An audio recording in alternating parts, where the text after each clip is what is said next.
Mi perra vida, la 22ª semana del año 2024. Esta semana tendremos un relato vivencial sobre el por qué no voy a votar, una frase robada, una poesía hermosa de Fátima López, la reseña del libro La Virgen de los Sicarios y el bonus track, que será un poema de Verónica Volkov. Que lo disfruten.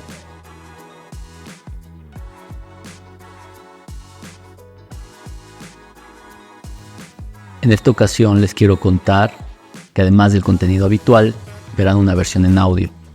Para quienes no tengan tiempo de leerlo, lo podrán ir escuchando durante las eternas horas que comparten con su automóvil. Esta versión solo estará disponible en las siguientes ediciones de Mi Perra Vida para los suscriptores de pago. Para los suscriptores que apoyen este proyecto, desarrollar esta versión requiere aún más tiempo y cuidado, por lo que su apoyo es indispensable para dedicarle tiempo a esta versión. Espero contar con su apoyo.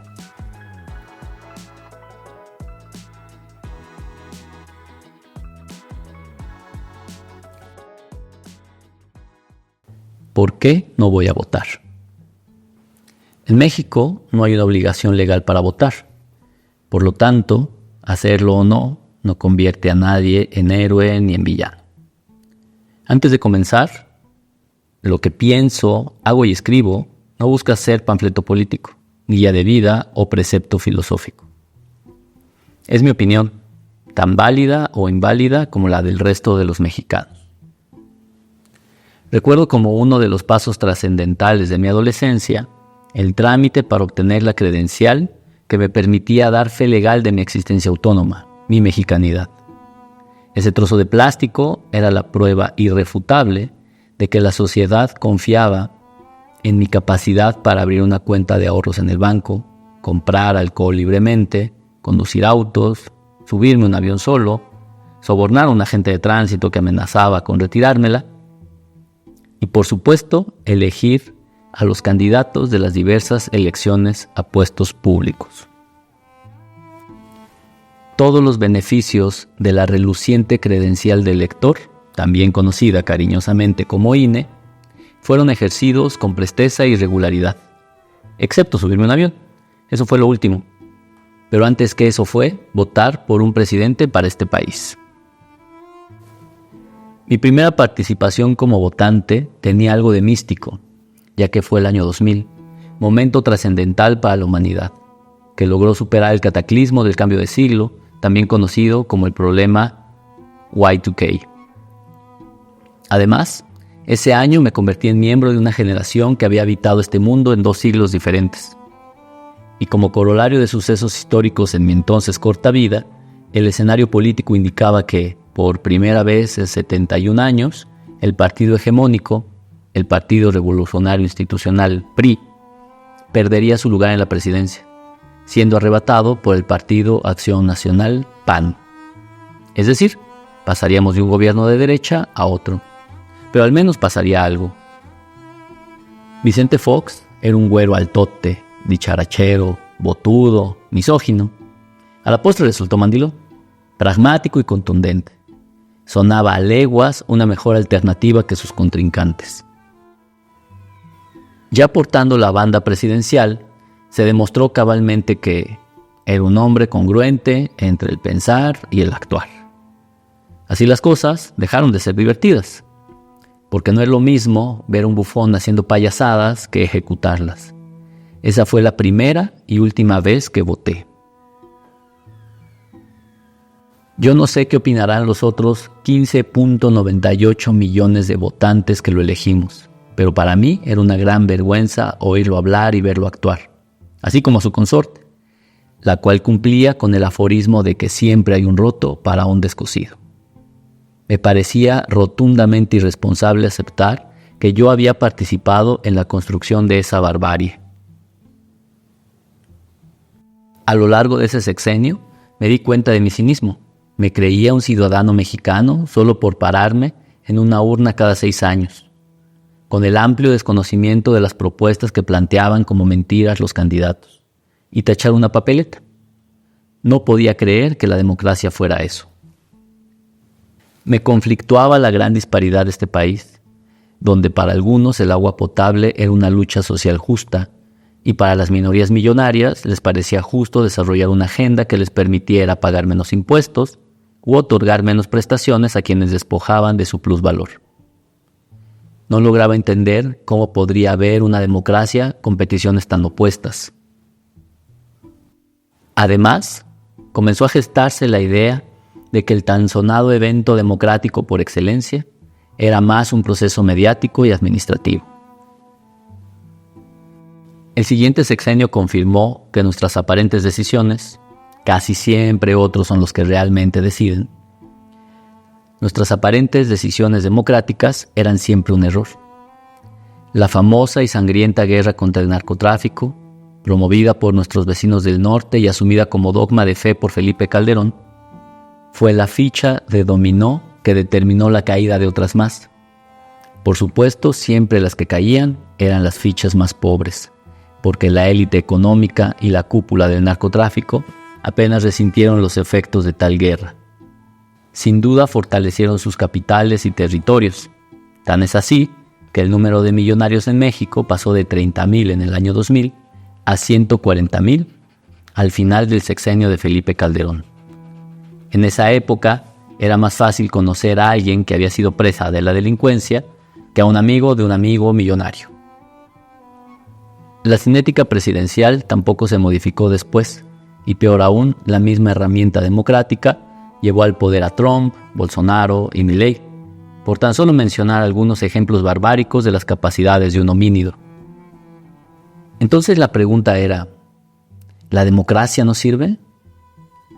Yo creo que la democracia es tan eficaz como una receta de cocina, importan muchísimo los ingredientes y qué tanto nos alejamos de la fórmula original. Ahondando sobre los ingredientes, hay que considerar que al menos una tercera parte de la población se encuentra en la pobreza, y su injerencia en la toma de decisiones trascendentales en este país es prácticamente nula. Contrario a lo que ocurre con el gran poder económico. ¿O acaso hay dudas sobre el poder de decisión que tiene un gran empresario que participa activamente en construcción de infraestructura, servicios financieros, telecomunicaciones, minería y químicos, medios de comunicación, bienes raíces, retail y comercio, tecnología de servicios digitales y hasta la administración de centros penitenciarios? Tan solo el imperio de la comunicación le ha costado al país el 1.8 del Producto Interno Bruto. Para contextualizar, es el equivalente al 30% del presupuesto en educación. No se trata de justificar mi incredulidad de la democracia mexicana por el actuar de sus élites económicas. Pero no dejo de imaginarme que lo que dice, opina, ordena o interfiere Carlos Slim es más determinante para este país que mi voto con el de todos los mexicanos pobres. Y ni hablar del poder de los capos del narcotráfico que pueden condicionar al presidente a saludar personalmente a la madre de uno de los mayores asesinos y delincuentes de este país. A lo anterior, no hay que olvidar que esas mentes maestras de la delincuencia fueron formadas por las élites de Estados Unidos y en las estructuras pagadas con nuestros impuestos, es decir, el ejército mexicano, que hoy controla lo inadmisible. Noam Chomsky dice que el devenir de los países está determinado en buena medida por cómo actúan sus élites económicas, así que solo veamos al impresentable de Ricardo Salinas Pliego. Considero que lo mencionado es impreciso, que lo que dice Chomsky cambia. Soy creyente de que todos los individuos tenemos un papel ínfimo, pero determinante en el futuro del país. Pero si creemos que saliendo a votar cada 6 años es la manera de resolver las problemáticas de nuestro país, es irrisoriamente ingenuo. Es casi como pedirle a un alcohólico que no se tome una cerveza y todas las demás botellas de ron le sigan matando el hígado.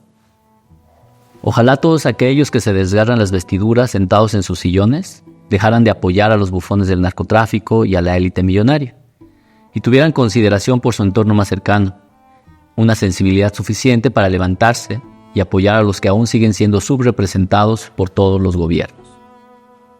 Sencillamente, no voto porque los ingredientes de la receta son sangre, pobreza y corrupción. Todo ello orquestado para decidir si al país le arrancamos el ojo izquierdo o el ojo derecho, si lo matamos a balazos o lo violamos impunemente. Participar en la decisión sobre cómo asesinar al país nos hace responsables del delito.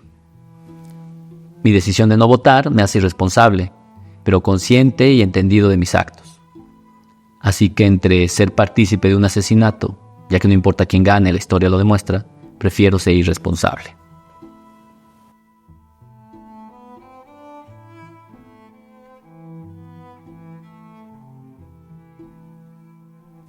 Frase robada. Cuando Gregor Samsa se despertó una mañana de sueños intranquilos, se encontró en su cama convertido en un monstruoso insecto. La metamorfosis de Franz Kafka.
La Virgen de los Sicarios, de Fernando Vallejo.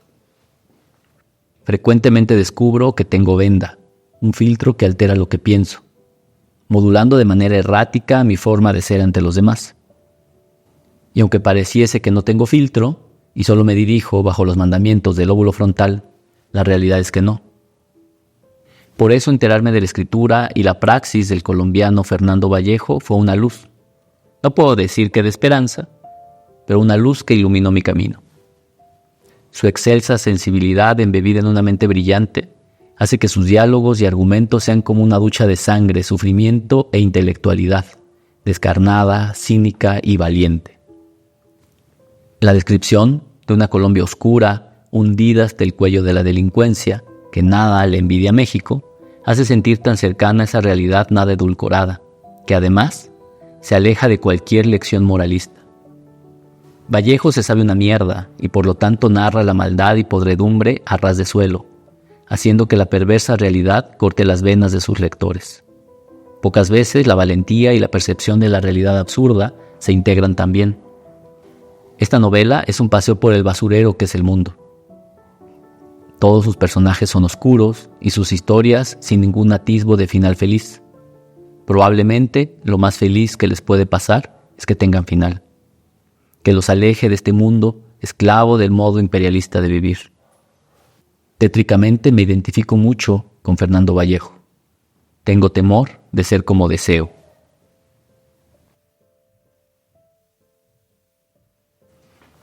Amrita, fragmento, de Fátima López. Me suavizas, me ablandas, me aletargas. Tu voz me guía entre la bruma. Atravieso los pasos entre todos los infiernos. Soy agua trenzada en tus palabras. Y tu voz me teje como un rocío ceñido, íntimo. Soy el hilo que sale de tu lengua. Un escarabajo que danza al filo del precipicio. Se estira cuando el contorno de la quietud casi me toca. Atravieso la puerta de un ocaso, un valle cubierto de brea. Me encamino hacia un portal, líquida de mí, exhausta. Me convierto en la palabra que sueño.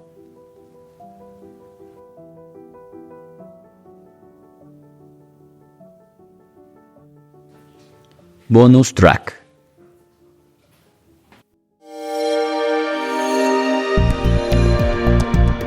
Descarga Cultura.unam.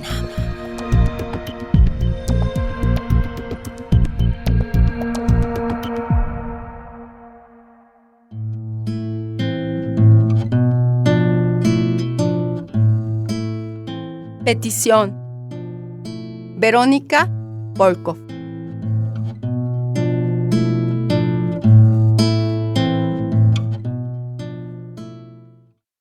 Dame la humildad del ala y de lo leve, de lo que pasa suave y suelta el ancla, la despedida ingrávida y el abandono al vuelo, la cicatriz que avanza como ala en su desierto.